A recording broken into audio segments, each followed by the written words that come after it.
తిరిగి BCN news కి స్వాగతం.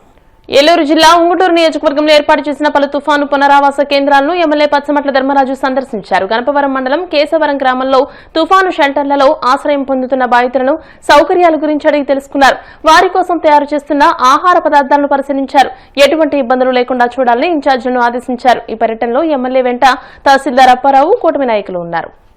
అన్నమయ్య జిల్లాలో గంజాయి స్మగ్లర్లపై పోలీసులు ఉక్కుపాదం మోపారు. జిల్లాలోని రాయచోటి, కలకడ, చిన్నమండం, కలిగిరి మండలాల్లో గంజాయి స్మగ్లింగ్ కు పాల్పడుతున్న 14 మంది నిందితులను అరెస్ట్ చేశారు.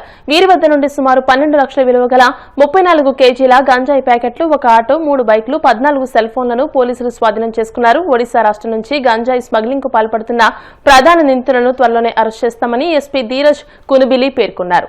యువత గంజాయి మత్తుకు బానిసలు కాకూడదని సూచించారు. ఎవరైనా అసాంఘిక కార్యకలాపాలకు పాల్పడితే కఠిన చర్యలు తప్పవని హెచ్చరించారు.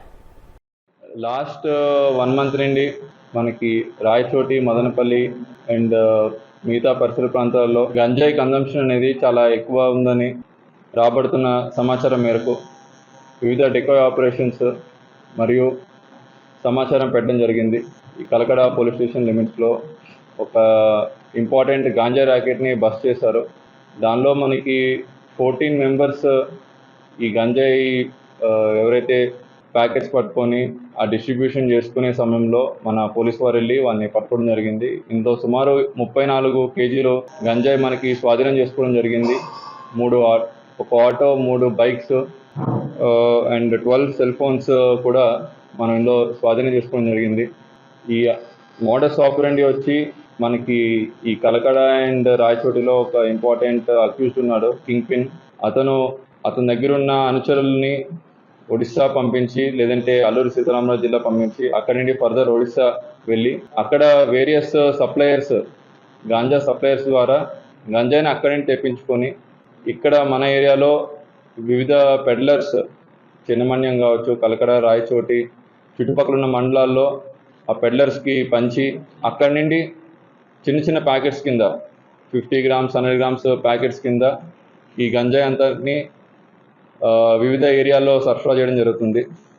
ఇదంతా కూడా ఆల్మోస్ట్ ఒక 20-25 మెంబర్స్ని మనం లిస్ట్ అవుట్ చేయడం జరిగింది.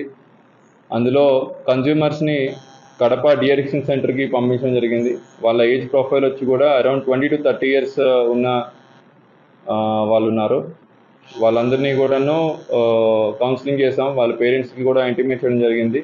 సో ఈ 34 కేజీస్ కూడా ఈచ్ కేజీ వచ్చి మనకి 30,000 రూపీస్ కాస్ట్ అవుతుందండి. సుమారు 10 నుండి 12 లక్షలు విలువైన సరుకుగా మనం అంచనా వేస్తున్నాం. కిరణ్ మొబైల్స్ అవన్నీ యాడ్ చేసుకుంటే అండర్ 3 to 4 lakhs. సో వీళ్ళ మీద 6గురికి ఆల్రెడీ గతంలో కేసులు అవి నమోదు చేశారు. 23, 24, 25లో ఈ 6 మంది కూడా కేసెస్ ఉన్నాయండి. అందులో ఎస్పెషల్లీ కింగ్ పిన్ ఎవరైతే ఉన్నారో ఇదంతా కూడా ర్యాకెట్ నడిపిస్తున్న వ్యక్తి మీద ఇంతకుముందు 24 and 25లో 2 కేసెస్ నమోదు చేయడం జరిగింది. ఇందులో ఒక లేడీ పెడ్లర్ కూడా ఉన్నారు. ఆ లేడీ పెడ్లర్ని కూడా కేసులో పెట్టడం జరిగింది. ప్రకాశం జిల్లా మార్కాపురం పట్టణంలో motor vehicle inspector Madhavarao private bus డ్రైవర్లకు కౌన్సిలింగ్ ఇచ్చారు. ఇటీవల కర్నూలు జిల్లాలో జరిగిన బస్సు ప్రమాదంలో 19 మంది మృతి చెందారని, ఈ విషయాన్ని దృష్టిలో ఉంచుకుని డ్రైవర్లు అప్రమత్తంగా వ్యవహరిస్తూ బస్సులు నడపాలని సూచించారు. బస్సు నడిపే సమయంలో డ్రైవర్లు మద్యం సేవించకూడదని, నిబంధనలు పాటిస్తూ వాహనాలు నడపాలని అన్నారు. నిబంధనలు ఉల్లంఘిస్తే కఠిన చర్యలు తప్పవని హెచ్చరించారు. మార్కాపురం బ్రేక్ ఇన్స్పెక్టర్ నేను ఇక్కడ సీసీ బస్సులు ఇటీవల కర్నూలు జరిగిన దానికి భిన్నంగా మేము ఈరోజు రాత్రి కూడా చెక్ చేయడం జరిగింది మెయిన్ రోడ్డు మీద. ప్లస్ ఈరోజు బస్సులు ఇక్కడ స్టాండింగ్లో ఉన్న బస్సులు కూడా మొత్తం వాటికి ఏమేమి ఉన్నాయి, ఏం లేవు అవన్నీ కూడా చెక్ చేయడం జరిగింది. మీడియా తరఫున వచ్చేసి మేము అన్నీ కూడా ప్రతి బస్సుని చెక్ చేసాము. ఈ ఎమర్జెన్సీ డోర్లు ఉన్నాయా లేవా, పోతే దానికి బ్రేక్ చేసేదానికి కొంచెం ఇవి హ్యామర్స్ కానీ అవి కూడా ఉండవి, ఫైర్ అడ్జస్టింగ్ కానీ అవన్నీ కూడా మొత్తం చెక్ చేయడం జరిగింది. బస్సులో ప్రతి సీట్ వరకు చూసాము. కాబట్టి ఇలాంటివి ఏం ప్రాబ్లం లేకుండా కూడా అన్ని ఈ బస్సులు ఉన్నాయి. ఎలాంటి ప్రాబ్లం లేదండి. ఇవి పోతే ఒకటి నాగాల్యాండ్ది, ఒకటి అరుణాచలం, ఒకటి ఏపీ రిజిస్ట్రేషన్ అండి. వీటికి మాంసాహారం ఏమన్నాడు అన్నీ కూడా సక్రంగా ఉన్నాయి. ఎలాంటి ప్రాబ్లం లేదండి. నువ్వులు అంటే అది అన్ఎక్స్పెక్టెడ్గా అది వర్షం టైంలో మోటార్ సైకిల్ అట్లా రావటము, అది మామూలుగా ఫైర్ కాదు, అది ట్యాంక్ అది చూసుకోకుండా దాన్ని బండి కిందకి రావటము, కుదురుతో తోసుకోపోవడంతో ట్యాంక్కి బరస్ట్ కావడంతో కింద నుంచి ఇది ఫైర్ అయిపోయింది. ఫైర్ అవుతానే ఇంకా డ్రైవర్లు అలర్ట్ అయి ఉంటే కొంచెం ప్రాబ్లం లేకుండా ఉండేది. ఆ డ్రైవర్లు భయపడి వెళ్ళిపోవడంతో అందరినీ కాపాడలేకపోయారు. ఖచ్చితంగా డ్రైవర్లు కనుక డోర్లు కనుక ఓపెన్ చేసేసి వెంటనే కనుక జాగ్రత్త తీసుకోమంటే చాలా వరకు అందరూ సేవ్ అయిపోయిండేవాళ్ళు. వాళ్ళు భయపడి వెళ్ళిపోవడంతో అందరూ ప్రాణాలు నష్టపోవడం జరిగింది. ఖచ్చితంగా వాళ్ళు ఆ హెల్ప్ చేసి ఉంటే ఖచ్చితంగా అయి ఉండేది. ఎమర్జెన్సీ డోర్లు కూడా 2 డోర్లు ఉన్నాయి కాబట్టి వాళ్ళు ఏదైనా ఓపెన్ చేసి ఉంటే ప్రతి ఒక్కరు అందరూ సేవ్ అయిపోయిండేవాళ్ళు. అంటే మందు కింద తాగడం కానీ ఏదైనా ఉన్నాయా, వాడు నడిపే విధానం ఎట్లుండని చెప్పి కూడా మనం కొంచెం ఆ డ్రైవింగ్లో కూడా మనం రోడ్డు మీద అబ్జర్వ్ చేస్తున్నాము. ఏం తేడా వచ్చినప్పుడు ఆ బస్సును ఓవర్టేక్ చేసి వాడిని మళ్ళీ టెస్ట్ చేసి ఇచ్చేస్తున్నామండి. ప్రతిసారి కూడా ప్రతి మంగళవారం మాకు చెకింగ్ ఉంటుంది. ఇక్కడ కుంట దగ్గర చెక్ చేస్తున్నాము. ప్రతి మంగళవారం ఉంటుంది. ప్రతి మంగళవారం చేస్తున్నాము. ఈ ట్రాఫిక్ వాళ్ళు కూడా అందరూ కలిసి మేము పోలీసు కానీ మేము కానీ అందరూ కూడా వాళ్ళకి వార్నింగ్ ఇవ్వడం జరిగింది. ఇంకా ఇంతమంది జరగకుండా ఉండడానికి చర్యలు తీసుకుంటాం. తెలంగాణ మాజీ మంత్రి హరీష్ రావు ఇంట్లో విషాదం చోటు చేసుకుంది. హరీష్ రావు తండ్రి తన్నీరు సత్యనారాయణ మృతి చెందారు. దీంతో తన్నీరు కుటుంబంలో ఒక్కసారిగా విషాద ఛాయలు అలుముకున్నాయి. ఈ వార్త తెలుసుకున్న బీఆర్ఎస్ నేతలు, రాజకీయ ప్రముఖులు, నాయకులు సంతాపం వ్యక్తం చేస్తున్నారు. మరోవైపు సత్యనారాయణ భౌతిక కాయానికి నివాళులర్పించేందుకు పార్టీ నాయకులు, కార్యకర్తలు, అభిమానులు హరీష్ రావు ఇంటికి చేరుకుంటున్నారు.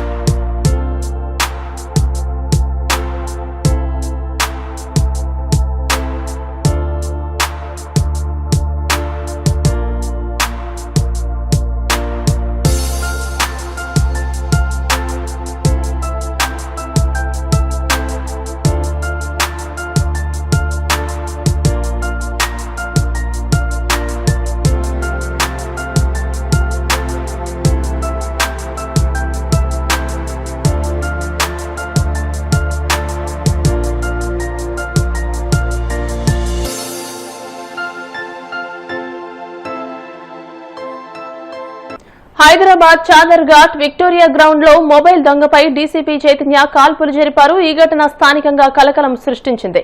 ఈ క్రమంలో సంఘటనా స్థలాన్ని Hyderabad police commissioner VC Sajjanar పరిశీలించారు. ఇందుకు గల కారణాలను పోలీసు అధికారులను అడిగి సజ్జనార్ తెలుసుకున్నారు.